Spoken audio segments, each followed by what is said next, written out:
This is the Retroid Pocket 2S in 16-bit color, and I'm going to tell you why this really does change a few things in the retro gaming space.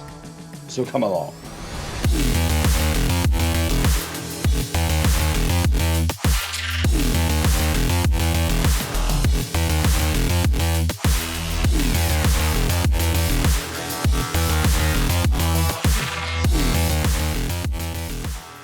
Hey, before we get into this video, you may notice that we have a bunch of Mii U Minis sitting behind me. And we're going to be doing giveaways on the next few videos coming up for those Mii U Minis. Make sure you're subscribed down below because I will be giving those away. And if you're subscribed, you have a chance to win. I will reach out and name them in the next video. Till then, back to this video. So let's get on with the specifications. The Retroid Pocket 2S I have here is a 16-bit colorway with 4 gigs and 128 gigabytes of internal storage. It has a 3.5-inch touchscreen that's in a 4:3 aspect ratio at 640 by 480 pixels at a sweet 60 FPS. It also has support for a 480p HDMI output, which I probably won't ever use, a 4,000 milliamp hour battery, which is pretty long, and support for Android 11. The CPU is a Unisoc T610 on a 12nm process at 1.8 GHz. If you'd like to know more, the link to Retroid's website is down below. So, this is the newest addition to the Retroid Pocket lineup. This is an interesting one because they did a lot of new things here that combine a lot of new technologies to make this a better device, but they haven't quite brought a different screen to this. So they decided to use a 4:3 aspect ratio screen, which is fantastic for Game Boy games, Game Boy Advance games, and playing retro games like a GameCube that is made for this aspect ratio. It plays great. Now, the only problem is the CPU and GPU, even with the 4 gigs of RAM and the 128 internal storage option, it still doesn't quite play all of the GameCube games. Now, playing on a small device with a 4:3 screen is awesome. So it does make a difference. So being able to kind of play that on the go versus just not play it at all, you're going to have to take some hits with this one. So being able to play like Wind Waker, you can play that. Yeah, you get little frame dips here and there, but the GameCube had frame dips, so who cares? So if we're starting to talk about power right away, we might as well talk about power. This thing is suited to play up to PS1 games fantastically. It'll also play PS2 and GameCube games, but not all of them. So the PS2, it's few and far between you're actually going to be able to get them to play.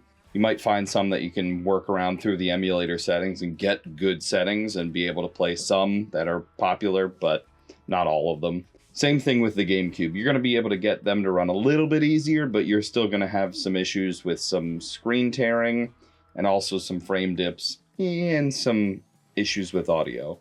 Or sometimes it just flat out crashes. Well, let's take a look at the device itself and see what we have to work with here. On the face of the device, we have the D-pad, the select and start buttons, the A, B, X, Y in Nintendo format buttons, right and left Hall effect joysticks that have clicks for R3 and L3, a home button, return button, and a user programmable button. It's been a long day. On the top, we have the on and off button with the volume rocker R1, R2, L1, L2, a micro HDMI port, and a USB-C for power and transfer. On the bottom, we have an SD card slot with a nice little flappy doodle and an audio jack that's 3.5 millimeters. And on the back and the sides are nothing. This thing's bare bones. It's a naked little box on the back. So the coolest things that this device has done to their whole lineup is the sticks are fantastic. They're Hall effect sticks, so that means they won't get drift over time because they're using magnets instead of space magic. And they're a lot taller. Here's a comparison between them and the Retroid Pocket 3 Plus, which I like the 3 Plus, but after like an hour of playing, you can definitely feel like, I don't know, I got mittens for hands. So the nice thing about these are they just absolutely are like 2 or 3 mil taller. The little bit extra height on the stick and it being able to dome in a little bit more just makes a world of difference in comfort. And that kind of puts me to another problem I've noticed with the Retroid Pocket 2S, which is it is a box. It is just a box. So I've noticed myself putting my pinkies under the device while I'm playing. Well, about an hour in, these pinkies are sagging and these joints are hurting. So I'm not sure if that's something just to do with how big my hands are. They're not that big. They're just normal hands. But I don't know. I felt the ergonomics were a little weird. I did like it though. Like, even though like a little sorry, just kind of move them around a little bit and it's okay. It's something I noticed playing for a long term. The other really cool thing that this does is it uses analog back triggers. The idea here is the analog means you can pull down and it will register values from 0 to 1. So if you look at the key tester here, it actually goes and you can hold at like 0.3 versus holding at 0 or 1. You can actually tailor what it's doing. So for a gas pedal, that makes a lot of sense. You're kind of feathering the gas to get that drift to go around or something like that. But these are the two biggest pieces, I think, of this device that just absolutely rock. If those triggers and those sticks were on the next iteration of Retroid Pocket and maybe just a hair more power, I think we'd be to a point of you can play pretty much all the GameCube library, all the PS2 library, and you're going to have sticks and triggers that can do pretty much anything any console could have at the time.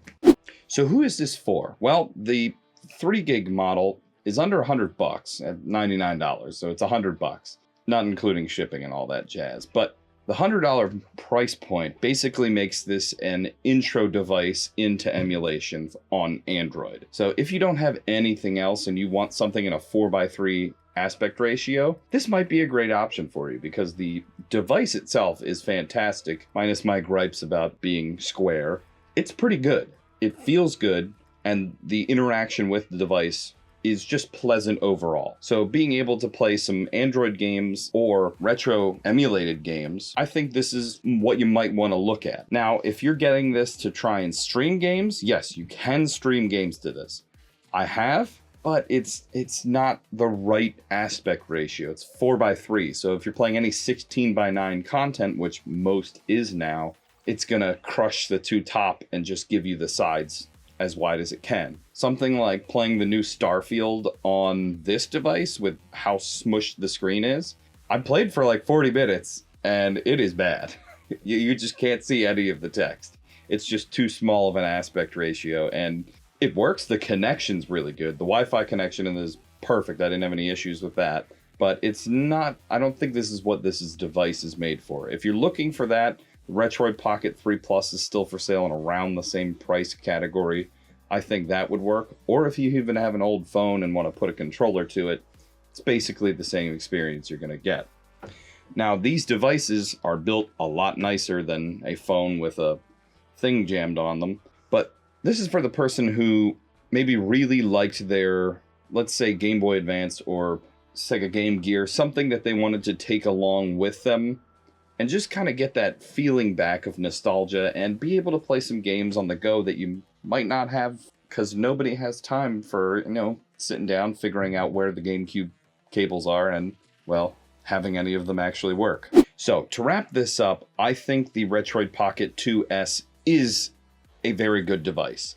I think it is a very odd ratio, screen ratio though, so if you're looking for something that provides you a square handheld visual experience, I think this is a great one because the triggers and thumbsticks alone are fantastic. They're worth getting it if you're looking for a 4:3.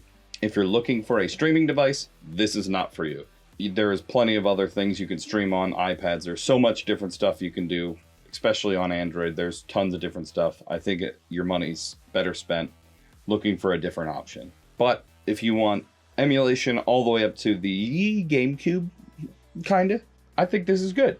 But if you have a bigger budget and you want to possibly play your Steam library on the go, check out maybe the Steam Deck videos I've done or any of these other gaming / emulation / handheld technology things right here. Go ahead, click them. I'll wait, but not too long because I only have 20 seconds and I'm very hungry and I want to go eat some pickles. Goodbye.